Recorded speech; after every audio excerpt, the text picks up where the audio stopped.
এখনকার প্রজন্ম গুনাহ আগেও ছিল রে বাপ, পাপ আগেও ছিল, কিন্তু তোমরা যেভাবে উল্লাস করে, তোমরা যেভাবে সম্মিলিত ভাবে প্রকাশ্যে দিবালোকে অশ্লীলতার বেহায়াপনা করছো, এত সীমা লঙ্ঘন, এত বাড়াবাড়ি গত 30 বছর আগের মানুষ করে না। বিড়ি আগেও খাইছে মানুষে, গালিগালাজ আগেও করছে, নাটক সিনেমা মানুষে আগেও দেখছে, ওগুলো পাপ। কিন্তু হতে পারে কোন চাচা গত 40 বছর লাগাইয়া যা টেলিভিশন দেখছে, তুমি 3 রাইতে তার চেয়ে বেশি দেখা দিছ।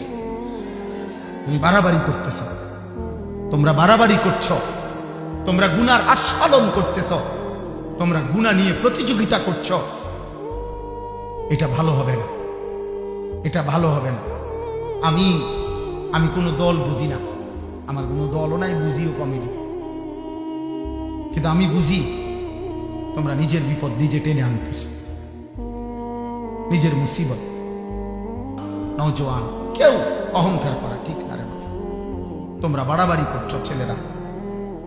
প্রিয় যুবক, তোমরা বেশি বাড়াবাড়ি করতেছ। তোমাগো বাপ চাচারা মনে করছে তোমরা দুষ্টামি করো। না রে বাপ, আমরা জানি তোমরা দুষ্টামি না রে। তোমরা সারা রাত উলঙ্গ ছবি দেখো, তোমাকে চেহারা দেখে মাত্র 16 বছর 18 বছর, এমন সুন্দর অল্প বয়স 18-20 বছরের ছেলেরা তোমাকে সাফা এরকম ভিতরে ঢুকে গেছে। কেন বলো না আব্বা? তোমার কোমর এত ছোট হয়ে গেছে কেন? তোমার চেহারার মধ্যে কোনো দয়া মায়া আদর সোহাগ বলতে নাই কেন বাপ? নারী দেখতে দেখতে, ছবি দেখতে দেখতে, উলঙ্গ দৃশ্য দেখতে দেখতে, জিনার ব্যভিচারের কল্পনা করতে করতে তোমার চুল, চেহারা, লেবাস, পোশাক, তোমার শরীর স্বাস্থ্য সব হারায় গেছে। আমরা বুঝি ভাই, জানি তো, জানি তো। ক্লাস 8-এর ছেলে সারা রাত মোবাইল দিয়ে কি করো বাপ? এসএসসি পড়ুয়া ছেলে সারা রাত মোবাইল দিয়ে কি করো আব্বা? আমরা বুঝি না, আমরা বুঝি না। কি ভাবছো নিজে?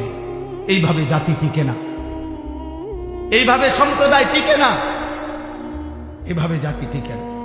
4টা জিনিস তুম করে পাগল বানায় নিছে কিশোর নওজোয়ান। 1, একটা মোবাইল, 2, একটা মোটরসাইকেল, 3, একটা হারাম অসৎ চরিত্রহীন মেয়ে যার সাথে তোমার হারাম সম্পর্ক, 4 কিছু অসৎ বন্ধুর আড্ডা। তোমরা মনে করছে এই 4টার মধ্যে সফলতা সুখ? একটা মোবাইল পাইছো, একটা মোটরসাইকেল, একটা অসভ্য চরিত্রহীন মেয়ে, লম্পট মেয়ে, আর কিছু অসৎ বন্ধু। বিকাল 3টা থেকে রাত 11টা পর্যন্ত আড্ডা দিছ। 8 ঘন্টায় আসর, মাগরিব, এশা 3 ওয়াক্ত নামাজের আজান হয়েছে, কিন্তু বন্ধু নামের শয়তান একবারও তোমারে বলে নাই কিরে দোস্ত নামাজ পড়বি না? কিরে দোস্ত আমিও মুসলমান, তুইও মুসলমান।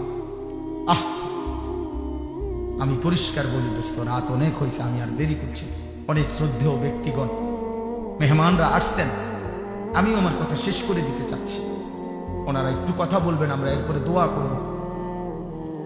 কিন্তু আমি ভাই একটা ছেলে উঠো না বাপ, আমি অনুরোধ করছি। আমি এক ফেরিওয়ালা, যে আহাজারি করি, এই অব্যাহত গুনাহ, এই নারীর ছবি, এই অস্থিরতা, বেহায়াপনা, এই অসভ্যতা, একদিন যদি রাত গভীরে জালেমের জুলুম, কোন কাফের মুশরিক বেঈমানের অব্যাহত বোমা হামলা আমাদের উপরে মুসলমান হিসাবে শুরু হয়, একবার কাইট হইয়া পড়ে গেলে আরেকবার সোজা হইয়া দাঁড়াইতে কষ্ট হয়ে যাবে। মনে রেখো, এই জন্য দোস্ত, একবার কাইট হইয়া পড়ে গেলে আরেকবার সোজা হইতে কষ্ট। অতএব এই গুনাহ, এই অশ্লীলতা, এই নাফরমানি, এই পাপ, এই অব্যাহত আল্লাহর নাফরমানি, আমাদের মেয়েরা, আমাদের বোনেরা অশ্লীলতার, বেহায়াপনার, বেপরদিকির উৎসব করতেছে। সবাই যেন মহিলাদেরকে সারা দিন দেখা যায় বাজারে, মার্কেট। আপনি জিজ্ঞাসা করলে হয়তো বলতে পারবে না যে শাসি আপনি বাইক থাকেন কোন সময়, সপ্তাহে আপনি থাকেন কোন দিন বাইক? প্রত্যেক দিনে ওনার মার্কেটে কাম আছে। উনি বদনা কিনতেও দুর্ভাগা পুরুষ, আজকে এমন দুর্ভাগা হইছে স্বামী বেচারা হইল এটিএম বুথ, বেটা শুধু টাকা উপার্জনের মেশিন। বেচারা টাকা রোজগার করার পরে একটা বদনাও যদি কিনে আনে, বেডি করে হইছে না, এটা কালার দে, এটা কালার, একটা কালার চিনছো না তুমি? বদনার কি একটা কালার লাগে? বদনা তো বদনাই না, এটার একটা কালারের ব্যাপার আছে, এটা একটা কালার।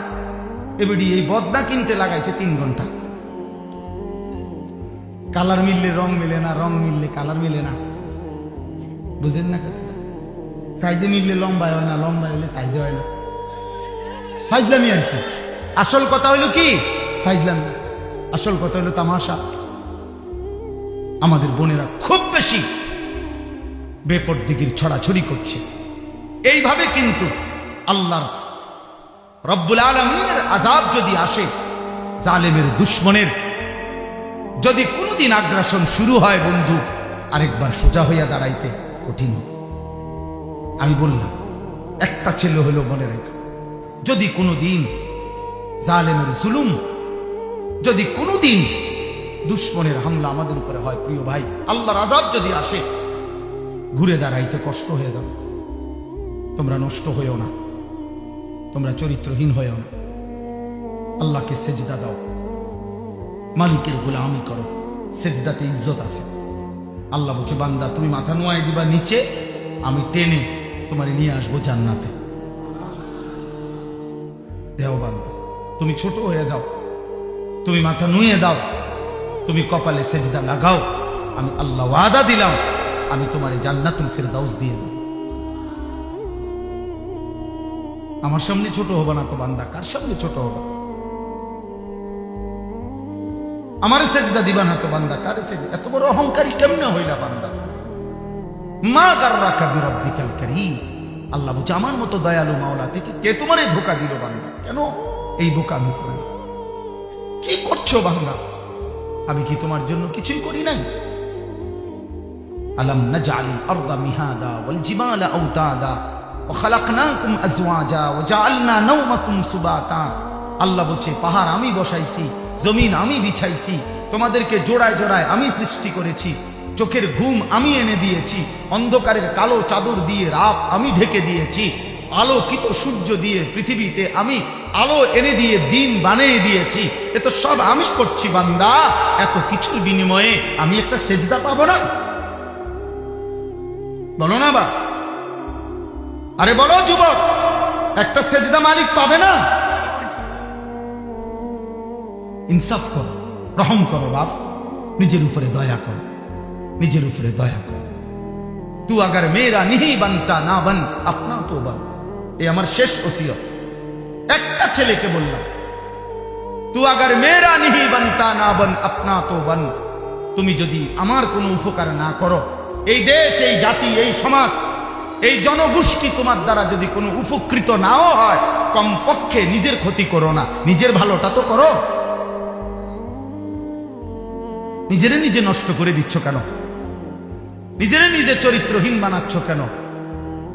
কোন লম্পটকে তো মানুষ ভদ্র বলে না, কোন হারামখোরকে তো মানুষ ভদ্র বলে না রে বাপ, কোন সুদখোরকে তো মানুষ ভালো বলে না রে বাপ, কোন চরিত্রহীন জেনাকার ব্যভিচারীকে, কোন মদখোর, নেশাখোর, গাঁজাখোর, ফুট্টাখোর, বাবাখোর, ডাইলখোর, হারামখোর, ইয়াবাখোর, এমন নাফরমানকে এই সমাজ মাটির তলে গেলেও তো কোনোদিন ইজ্জত দিবে না রে বেটা।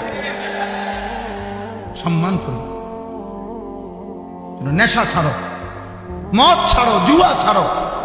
আল্লাহ নবী বলছে, বাবাদেরকে বলি, বাবারা, অভিভাবক, সন্তান নেশা করে কিনা খবর রাখে।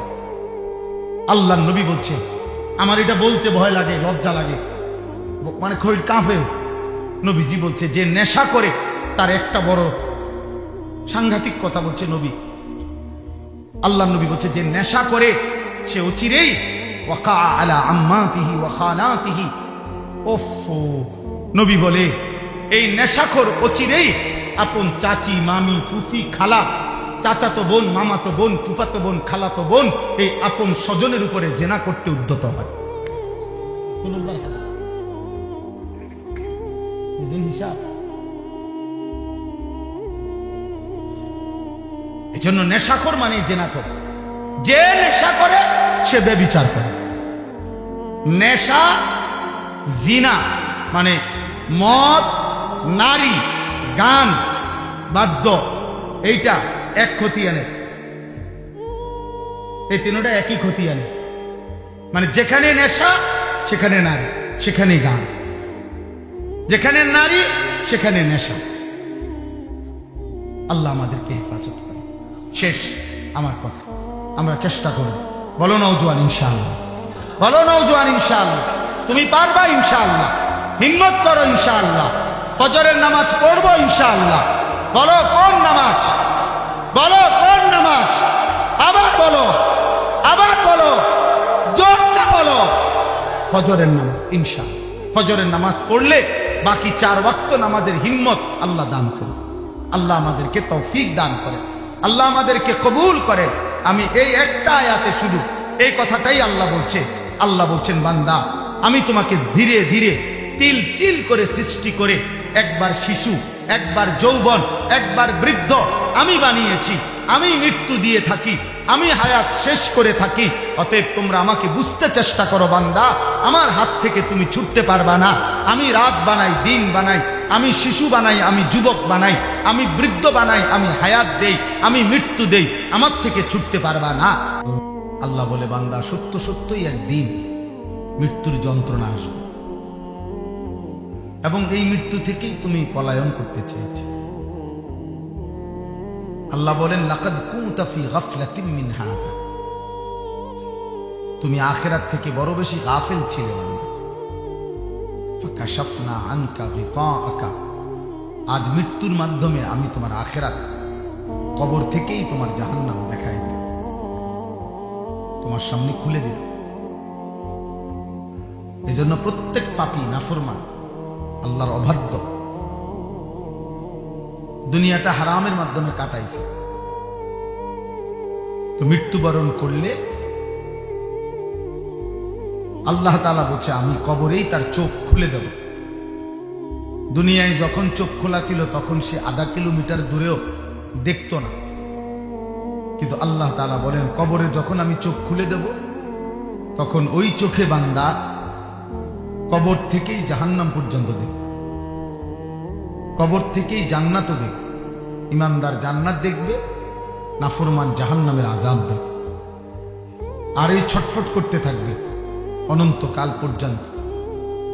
হাদিসের মধ্যে আছে, নবীজি সাল্লাল্লাহু আলাইহি ওয়াসাল্লাম বলেন, প্রত্যেক পাপী নাফরমান কবর থেকেই জাহান্নামের ভয়ানক আযাবের দৃশ্য দেখবে, আর একটাই ফরিয়াদ করবে, ইয়া রব্বি লা তাকুমিস সাআ, আয় মাওলা কিয়ামত যেন না হয়, ইসরাফিল যেন ফু না দেয়, আখিরাত যেন না হয়, হাসরের মাঠ যেন না হয়, আমি এই আযাবে কেমনে শুনব।